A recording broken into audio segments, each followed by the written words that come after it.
Hi everyone, it's Sunday morning.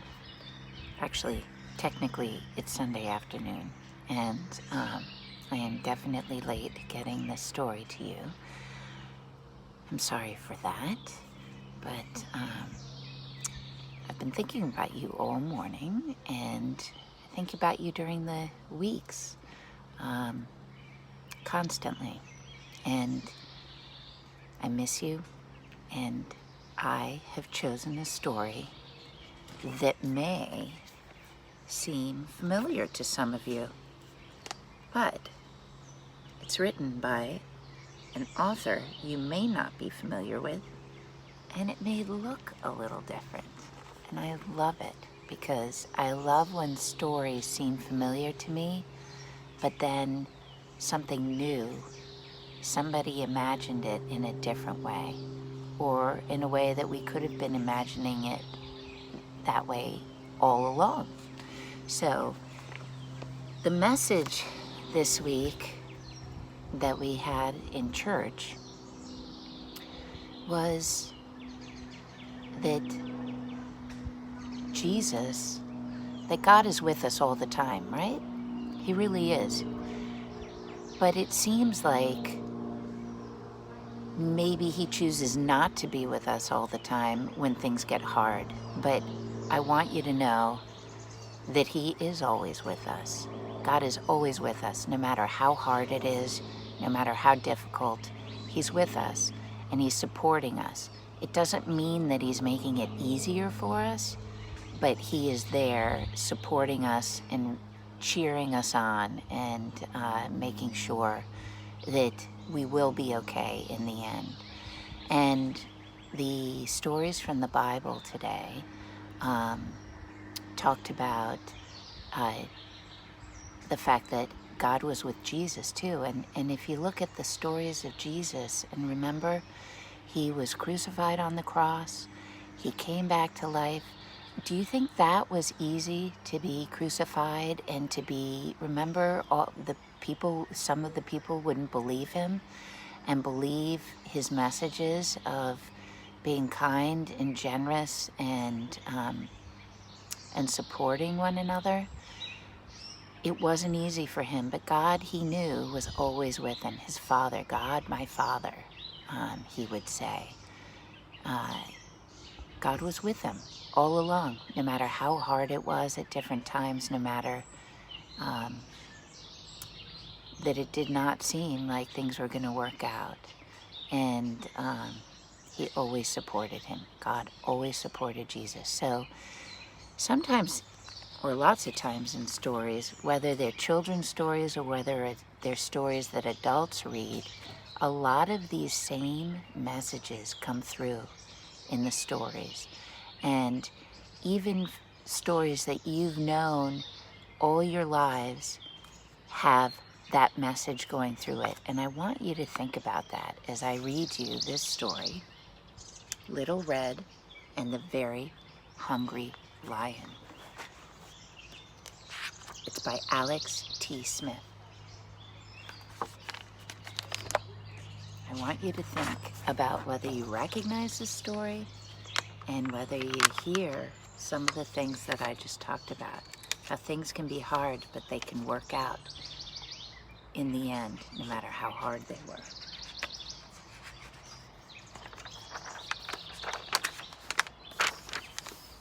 Can you tell we love this book? It's torn and loved. This is Little Red. Today she is going to be gobbled up by a lion. This is the lion. Well, that's what he thinks is going to happen. Anyway. Look, instead of a dog, what does she have? It's a pet goat. One hot morning, Auntie Rosie woke up covered in spots. There was only one thing for them: spot medicine. Ring, ring, ring. Oh dear, said Little Red when she heard the news. I'll come right away. Uh-oh. Do you know the way goats eat everything? What's that goat eating?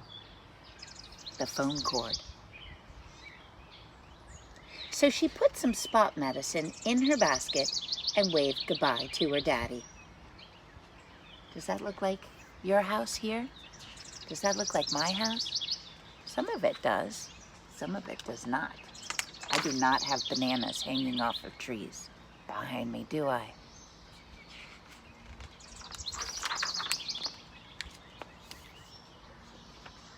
It was a long way to Aunt Rosie's house. Little Red walked under giraffes.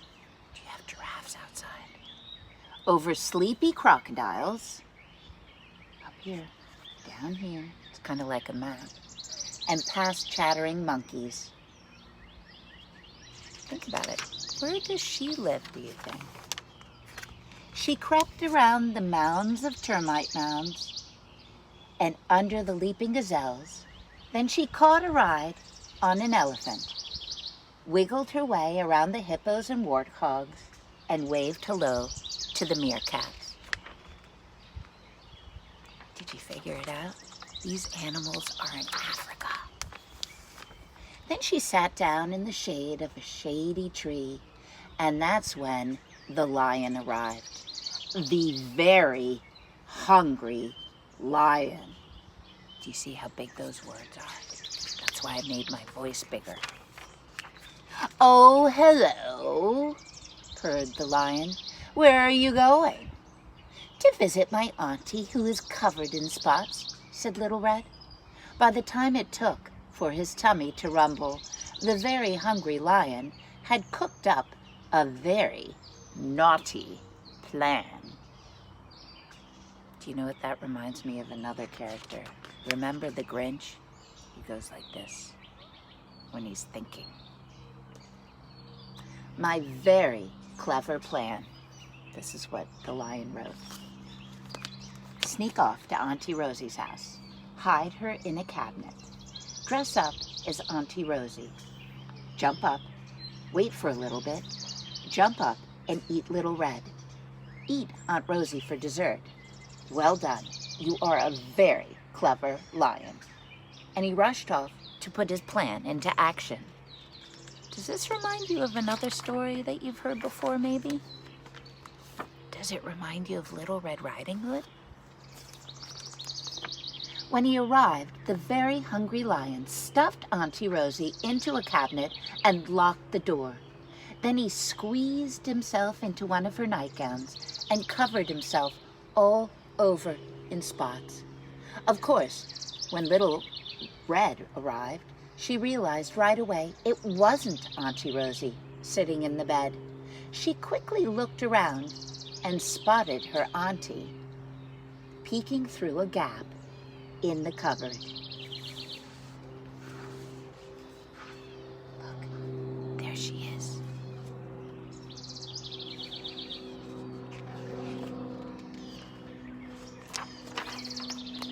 Oh, Auntie, cried Little Red, what tangled hair you have. And before the very hungry lion could even lick his lips, Little Red had brushed and combed and twisted and braided until the lion had a lovely new look. Does the lion like that? This had not been part of the lion's plan. So, look at his braids. They look like Little Red's, don't they? He opened his mouth wide. Disgusting, shouted Little Red. What gigantic, grimy teeth you have, Auntie. Look at all the bones and the greens and hair in his teeth. And Little Red made the very hungry lion brush, brush, brush his teeth until they sparkled. Oh, Auntie, sighed Little Red, what an old nightgown you are wearing. And before the very hungry lion knew it, Little Red had found a much prettier dress for him to wear. This had not been part of the lion's plan either.